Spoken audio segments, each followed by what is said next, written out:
Hello students, आज मैं आपको हाइब्रिडाइजेशन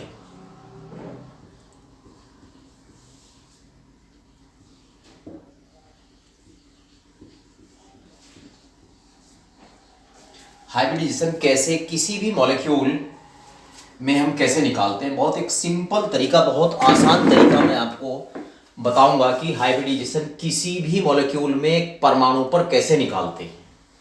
देखिए, इसके लिए जो रूल होते हैं, नंबर 1 ये फार्मूला है, ध्यान देंगे आप, VMAC। देखिए VMAC का मतलब क्या है। इसके माध्यम से आप किसी भी मॉलिक्यूल का हाइब्रिडाइजेशन निकाल सकते हैं। देखिए कैसे, V बराबर है the number of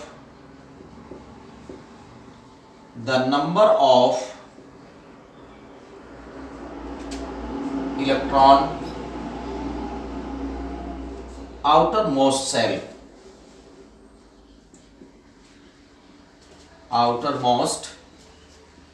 cell in central atom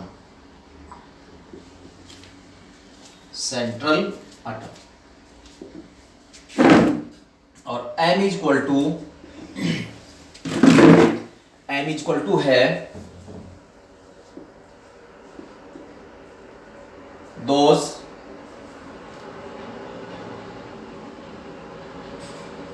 atom attach to central atom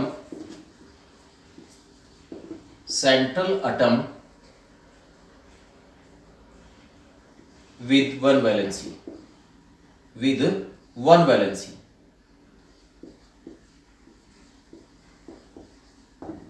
देखिए, और A बराबर है एनायन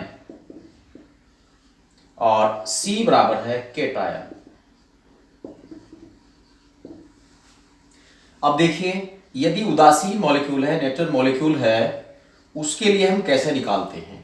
तो हाइब्रिडाइजेशन बराबर V प्लस M/2, और अगर धनायन है तो उसके लिए हाइब्रिडाइजेशन बराबर V plus M minus C/2, और अगर ऋणायन है तो हाइब्रिडाइजेशन बराबर V plus M plus A/2। ध्यान से इनको नोट कर लीजिए।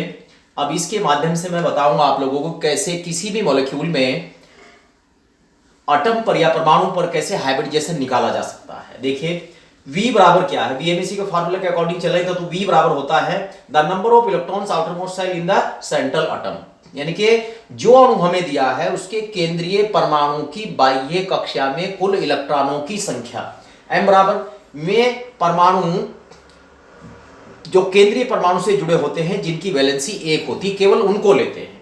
A बराबर एनायन, यानी कि हमारे पास जो आयन दिया जाता है उस पर कितना आवेश है। C बराबर केटायन, जो आयन हमें दिया गया है उस पर कितना धनावेश है। इसके बाद जो हमारे पास 3 प्रकार के होते हैं मॉलिक्यूल आयन्स, एक उदासीन मॉलिक्यूल होता है, उदासीन अणु होता है, एक धनायन होता है, एक ऋणायन होता है। यहां पर H बराबर, अगर इसका हाइब्रिडाइजेशन हम निकाल ले किसी परमाणु पर तो V प्लस M/2, और इसके लिए निकाल ले V plus M minus C, और इसके निकाल ले V plus M plus by 2। बहुत सिंपल ट्रिक है किसी भी मॉलिक्यूल में सेंट्रल एटम पर हाइब्रिडाइजेशन ज्ञात करना। देखिए, इसको अप्लाई मैं करके बताऊंगा आपको कि कैसे इसको अप्लाई करते हैं।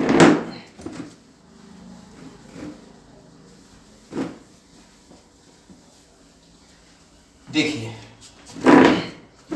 जैसे हमने लिया है H2SO4, तो ध्यान दें कि यहां पर इसमें कैसे निकालेंगे, सल्फर पर हमें निकालना है। तो हमारा सेंट्रल क्यों हो गया है, देखिए HO और SO और ये OH, तो हमारा ये सेंट्रल एटम हो गया है, हमारा ये सेंट्रल एटम हो गया, केंद्रीय परमाणु हो गया है मॉलिक्यूल का ये। ओके, जब ये केंद्रीय परमाणु है तो इसमें अब ये V बराबर देख लेते हैं। देखिए V बराबर है, पास सल्फर आया तो 16 इसका एटॉमिक नंबर होता है, तो 1s2 2s2 p6 3s2 p4। देखिए इसका आउटर मोस्ट सेल ये रहा, कितने पर इलेक्ट्रॉन्स है इसमें, 2 और 4 6, तो V बराबर 6 हो गया। उसमें आप एक नियम और नोट कर लेंगे, हमारे पास जो है यहां अगर H बराबर आता है 2, H बराबर 3, H बराबर 4 और 5 और 6, तो इस तरीके से यदि 2 आता है तो हमारे पास जो है कैसा हाइब्रिडाइजेशन होगा, यहां जो है कैसा हाइब्रिडाइजेशन होगा, sp, अगर 3 आता है तो sp², 4 आता है तो sp3 और 5 आता है तो sp3d और 6 आता है तो sp3d²। नोट कर लेंगे इसको कि हमारे पास कैसा संकरण होगा, ये हमारे पास कैसा संकरण होगा, ध्यान दें, नोट कर लें। अब एग्जांपल पर चलते हैं। हमारे पास H2SO4 हो तो हमें इसमें हाइब्रिडाइजेशन ज्ञात करना, तो यहाँ सल्फर सेंट्रल एटम था तो इसका इलेक्ट्रॉनिक कॉन्फ़िगरेशन हमने कर लिया है। इसकी जो आउटर मोस्ट सेल है इसमें 6 इलेक्ट्रॉन है। इसके बाद ये हम देख लेते हैं कि ये उदासीन मॉलिक्यूल है, इसके पास प्लस माइनस नहीं है। अब देखिए m बराबर कितना होगा, मैंने बोला था दूसरा नियम कि केंद्रीय परमाणु से जुड़े हुए परमाणु जिनकी संयोजकता 1 है, तो ऑक्सीजन की संयोजकता 2 होती, इसको छोड़ देते तो हाइड्रोजन लेते हैं आप, इसकी 1 है, तो ये हाइड्रोजन कितने हो गए, 1 गुणा 2 बराबर 2। अब उदासीन मॉलिक्यूल का फार्मूला लगाएंगे, हाइब्रिडाइजेशन बराबर V कितना 6 प्लस m कितना 2/2।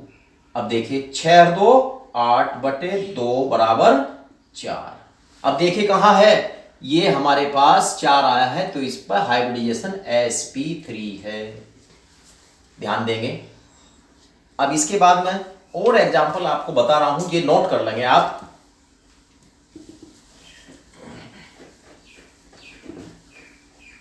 देखिए NH3 पे बताते हैं, तो अब देख ले, ये सेंट्रल एटम हमारे पास नाइट्रोजन है तो इसका इलेक्ट्रॉनिक कॉन्फ़िगरेशन करेंगे 7 1s2 2s2 p3। देखिए बाहर की सेल में कितने इलेक्ट्रॉन हैं, 2 और 3 5, तो V बराबर 5। V इसलिए रखा गया क्योंकि वैलेंसी सेल इलेक्ट्रॉन्स हैं।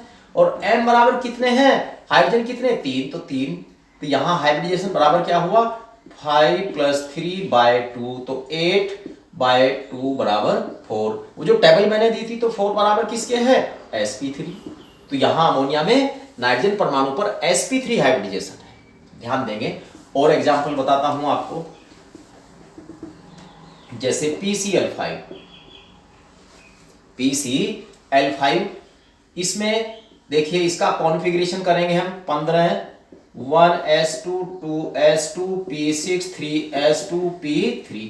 देखिए 5 इलेक्ट्रॉन है तो V बराबर 5 और m बराबर, देखिए Cl की एक वैलेंसी होती तो ये भी 5 है, तो हाइब्रिडाइजेशन बराबर 5 + 5/2, तो 10/2 बराबर 5। और जहां 5 था टेबल में आपने देखा होगा वहां sp3d हाइब्रिडाइजेशन।